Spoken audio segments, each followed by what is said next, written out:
Hello guys, for today's video ay tuturuan ko po kayo kung paano i-edit ang video na to.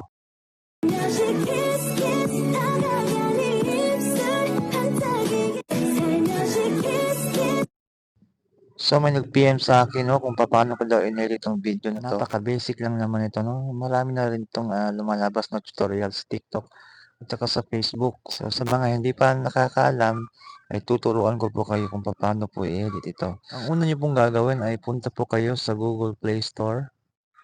Tapos i-search nyo yung Pixverse AI. Actually, marami namang apps na katulad nito pero ito yung napili ko kasi madali lang naman gamitin to. Kung wala naman kayong maisip na content, pwede nyo po itong gamitin para may pang-upload kayo sa inyong mga reels. Siya nga pala guys, no, kailangan nyo palang i-sign in yung Gmail account nyo, no, para ma-enjoy nyo yung feature dito sa Pixverse AI.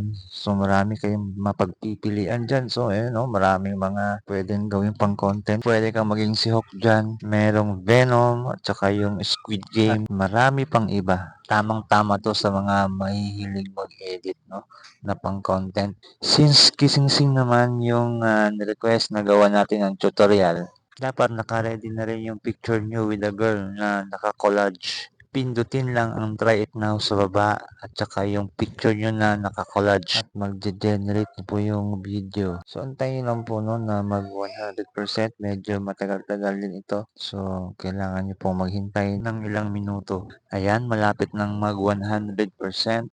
Pagkatapos niyan, i-click lang yung clip para mag-generate yung video at pindutin lang yung download button dyan sa baba at diretso na yan sa gallery ng inyong mga cellphone. After niyan mga guys, no, labas kayo sa Pixverse at punta kayo sa CapCut. Import nyo yung video galing sa Pixverse. So dito tayo mag-i-edit. So dito pahahabain natin ng konti yung video kasi doon sa Pixverse ay 5 seconds lang yung haba. So masyadong maikli para sa mga reels. Pindutin lang yung clip, tsaka split at speed.